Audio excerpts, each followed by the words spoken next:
Opa, professor Felipe Fontoura, a gente vai falar um pouco mais nessa aula aqui de algo além do SQL. Porque pensa o seguinte, armazenar dados, para ser bem sincero, não é uma ideia nova. Desde os primórdios da computação, a gente tinha a necessidade de armazenar dados. A máquina de Olerite, por exemplo, era uma máquina que processava e, de certa forma, armazenava muita informação, né? Então, isso aí não é novo. E atualmente existem muitas alternativas além dos tradicionais bancos de dados, e especificamente o NoSQL ou o não SQL. Os NoSQL, ou como eu comentei, não SQL, representa uma nova classe de banco de dados não relacionais, né? Porque o banco de dados, como você viu, ele tem uma estrutura de dados fixa. Qual é a estrutura de dados? É a tabela. Então, se hoje eu precisar guardar qualquer informação diferente dentro dessa tabela, eu preciso alterar a sua estrutura. E dependendo do projeto que você estiver trabalhando, é muito ruim. Vamos imaginar o seguinte, que você precisa criar um banco de dados que faz leitura de páginas da internet. Você é a Google, por exemplo, e você tem um grande banco de dados. Nem todas as páginas da internet são iguais, têm a mesma estrutura de menu, enfim, alguma coisa nesse sentido.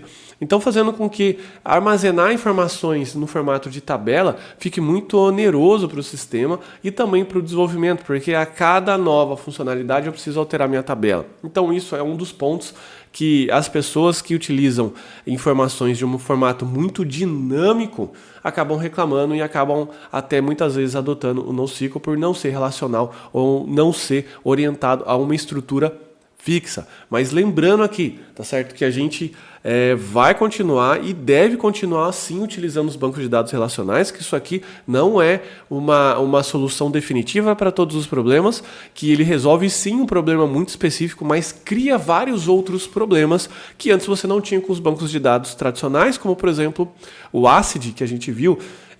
Muitos bancos de dados aqui, por exemplo, não garantem transação, fazendo com que o risco de se armazenar uma informação no banco de dados NoSQL e ela ter algum problema de conformidade, de confiabilidade, é alta. Tá? Então, relativamente alta perto do outro, não significa que vai acontecer isso toda hora, tá bom? Então, eu não aconselho a troca incondicional, do tipo, eu vi que isso é muito legal, agora virou modinha, eu vou adotar no meu projeto, mas sim que você possa entender que existe uma nova classe de banco de dados e que agora o que você pode contar para que ela possa resolver um problema muito específico, tá bom? Só que, qual é o princípio de resolver um problema muito específico? Conhecer o problema. Tem muita gente que tenta resolver um problema, mas não formalizou o problema corretamente. Daí tenta resolver um problema que ainda não entende qual é o problema e ou não resolve e cria mais um, ou então resolve pela metade, tá bom? Então, normalmente, como eu comentei, os bancos de dados esses bancos de dados NoSQL, eles são especializados em determinadas situações. Muitos são conhecidos por velocidade de escrita, né?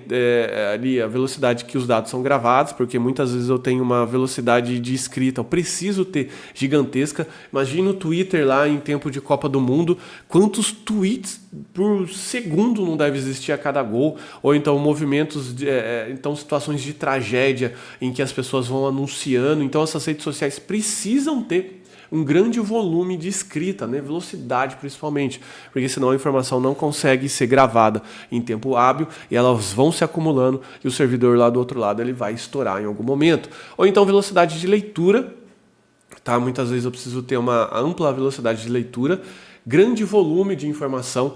Então tem bancos de dados que são conhecidos por um alto volume, eu posso armazenar petabytes dentro desses bancos de dados e ele não vai ficar só em uma máquina e ele vai também ter disponibilidade ou ele vai ser distribuído entre N servidores no mundo, né? Imagine o banco de dados do Google. O Google ele armazena dentro lá ele varre todas as páginas da internet e sai vasculhando essas páginas e guarda cada página que ele vasculhou. O robô do Google guarda no banco de dados. Imagine esse banco de dados. Ele não pode ser um banco de dados, por exemplo, um Oracle, um Postgres, porque o banco de dados, esses bancos de dados relacionais que a gente está acostumado, não foram feitos para esse trabalho, né? E por isso que eles não aguentam. É a mesma coisa que você tentar colocar uma Ferrari para andar na lama. A Ferrari é um ótimo carro, eu imagino, enfim, eu nunca dirigi uma, mas imagino que seja um ótimo carro, mas ela não serve, ela vai atolar e vai ficar parada. Então não significa que o carro é ruim, significa que você colocou um equipamento bom para fazer o trabalho errado, tá bom? Então a gente tem esses movimentos. Então hoje os principais bancos de dados NoSQL por categoria. Sim, o banco de dados, como eu disse, cada banco de dados tem uma especialidade, só que essa especialidade hoje ela é dividida basicamente em 5 categorias, a qual a gente vai ver aqui, legal? De novo, esses são os fabricantes de banco de dados, os nomes, os que estão grifados em amarelo são os principais, que eu inclusive já trabalhei, já experimentei, já brinquei, ok? Mas, de novo, essa lista pode ir mudando com o tempo, então sempre aconselho você consultar essa lista na Wikipedia, por exemplo, tem essas listagens aqui que são bastante interessantes, mas eu vou falar aqui dos principais, tá bom? Armazenamento por coluna. Hoje a gente tem um banco de dados Cassandra, já usei esse banco de dados. É um banco de dados que é conhecido por uma capacidade de distribuição alta, ou seja, eu posso colocar num cluster de computador, vários computadores ali, e ele armazenando e lidando com tudo isso. Formato documento, que é quando eu guardo uma estrutura, uma informação não estruturada. Eu posso guardar lá uma informação, por exemplo, de uma página de internet. Como eu comentei, nenhuma página é igual a outra, então por isso eu não posso ter algo normalizado. Então esses bancos de dados que guardam documento, guardam informação, eu não estou falando documento do Word, tá? Qualquer informação que eu queira guardar lá de forma estruturada dentro daquele documento, eu não preciso ficar preso, amarrado a uma tabela, ao formato daquela tabela. Legal? Hoje a gente tem aqui 2 bancos de dados bastante comum, que é o CouchDB, o MongoDB. Eu também já trabalhei com o Elasticsearch, porque ele faz uma busca bastante interessante. Chave-valor, que é um dos bancos de dados aí mais simples, em que eu coloco uma chave, por exemplo, ABC, e eu atribuo um valor para ela. É como se fosse um array, que eu dou lá um índice e ele dá o valor para mim dentro daquele array. A diferença é que esse array ele pode armazenar petabytes. Tá? Nesse caso que eu comentei, o banco de dados do Google, que ele usa lá para armazenar as páginas, ele usa um banco de dados chave-valor, tá bom? Então, cada computador lá, ele armazena uma chave e ele vai criando uma string, né? Uma relação de chave-valor gigantesca e ele vai sabendo qual chave está em qual servidor e ele faz a arquitetura desse treco todo funcionar. Aqui a gente tem o Couchbase, o Dynamo e o MainCacheDB. Por exemplo, o Dynamo é um serviço que é fornecido, por exemplo, pelas principais empresas aí, Amazon, tudo mais.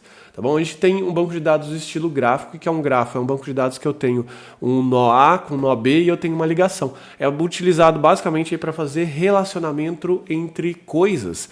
O principal uso dele hoje seria uma rede social, em que eu tenho tenho os amigos lá, eu quero saber quem são os meus amigos dos meus amigos, enfim. A gente tem aí o Neo4j, que é um banco de dados bastante utilizado para isso, e multimodelo como o Couchbase também. De novo, não tente decorar toda essa lista, eu pintei aqui de amarelo para facilitar a sua busca. Hoje, se eu fosse novato, estivesse entrando no mundo NoSQL, eu começaria, por exemplo, com o MongoDB, que é um banco de dados bastante simples de aprender, né? É um banco de dados bastante poderoso e também, como eu disse lá nas aulas sobre mercado, ele tem uma certa capilaridade, o CouchDB também, tá? Então, esses 2 bancos de dados têm uma certa capilaridade no mercado, fazendo com que você não aprenda uma coisa muito específica. Esses outros bancos de dados aqui são para situações realmente ultra específicas, legal? E quando que você deve usar o NoSQL? Então, como eu comentei, apesar da paisagem linda, pessoas felizes e sorridentes, existe uma verdade por trás do NoSQL. E o uso do NoSQL sempre deve ser considerado em situações muito específicas e bem testadas. Então não tente substituir, por exemplo, um banco de dados ali empresarial que tem uma série de tabelas, já está bem segmentado. Não tente ser aquele cara. Eu não estou desencorajando a fazer mudanças, pelo contrário, mas eu estou te aconselhando a ser cauteloso, porque o banco de dados é uma das áreas mais sensíveis de qualquer sistema. Se o banco de dados cai, se der um problema, lá na frente com o relatório, e você não percebeu, é um relatório semestral, que foram 6 meses de dados errados, você não vai conseguir voltar no tempo e coletar esses dados de novo. Então é muito complicado. Eu já trabalhei criando sistemas ERP, né, com a minha própria empresa de software, e eu sei que eu estou dizendo, todas as vezes que a gente teve problemas com banco de dados, cara, foi uma situação muito estressante. Então, use o NoSQL para resolver problemas específicos e bem testados. Primeiro, como eu comentei, você precisa conhecer o problema. Não ache que você já conhece o problema o suficiente, porque senão ele vai dar um olé em você e daqui a pouco você vai ver que você não conhecia. Quando eu digo conhecer o problema, entenda por que você está tentando resolver, por que alguma situação está acontecendo. De repente, as pessoas reclamam, né? Eu já cansei de ver situações como essa. O programador lá recebe uma reclamação da área lá que usa um sistema. O banco de dados está lento. Daí o cara, vou então trocar para um banco de dados NoSQL porque ele é lá. Cara, experimenta aumentar o hardware, colocar mais memória. Move aquele banco de dados que está no servidor mais antigo da empresa para a nuvem. De repente já resolve. Né? Preciso colocar uma situação de cluster. Cara, tenta trabalhar com nó master slave, por exemplo, banco de dados. A maioria das situações cotidianas, dos problemas que nem aconteceram com você, já estão resolvidos com os bancos de dados tradicionais. Se eu não me engano, eu acho que o Instagram utiliza até hoje Postgres. E olha só o volume que o Instagram tem. Né? Se alcançar um Instagram, meu cara, bom, a gente nem vai ficar discutindo isso daqui, tá bom? Então, use o banco de dados NoSQL com bastante cautela. Situações que eu, professor Felipe, utilizei. Eu já utilizei banco de dados NoSQL para armazenar, por exemplo, situações de log. O que é log? É quando a gente quer armazenar informações de registros de um sistema. Então, que horas que o fulano de dados acessou, que o fulano acessou lá o registro, o que aconteceu, o registro mudou de tal para tal. Essas são informações que não são informações sensíveis à empresa. Se eu perder uma linha de log de registro do sistema para saber o que exatamente aconteceu, é diferente de eu perder uma conta a pagar de uma empresa. Você concorda comigo? Então isso é informação muito menos sensível. E ficar guardando informação de log, que é um volume de armazenamento gigante, dependendo do sistema, é muito oneroso para o banco de dados. Então a gente utilizou um banco de dados NoSQL, a gente utilizou lá o Elasticsearch para poder fazer isso e a gente se deu muito bem. Mas olha só, a gente tinha um sistema empresarial, o sistema empresarial estava funcionando, com suas tabelinhas tudo bonitinha. A gente criou uma função que armazenava esses logs dentro desse banco de dados e criou um outro sistema de consulta. Pronto, resolveu. Porque o banco de dados de informações relativas à empresa e log estava sendo armazenado num local só. E o que acontecia? A máquina ficava muito pesada, ela tinha que lidar com muita informação. O evento de log lá, de registro do que estava acontecendo, ele concorria com os eventos lá de escrita, por exemplo, com contas a pagar, contas a receber. Então, os dois ficavam brigando por recurso da máquina e o banco de dados ficava lento. Legal? A gente fez um pequeno estudo e percebeu que se a gente fosse aumentar o hardware, fazendo uma projeção de cliente dessa empresa, a gente teria que aumentar o hardware a cada 6 meses e uma hora esse hardware não vai mais conseguir crescer. Você vai ter que inventar um computador quântico, né?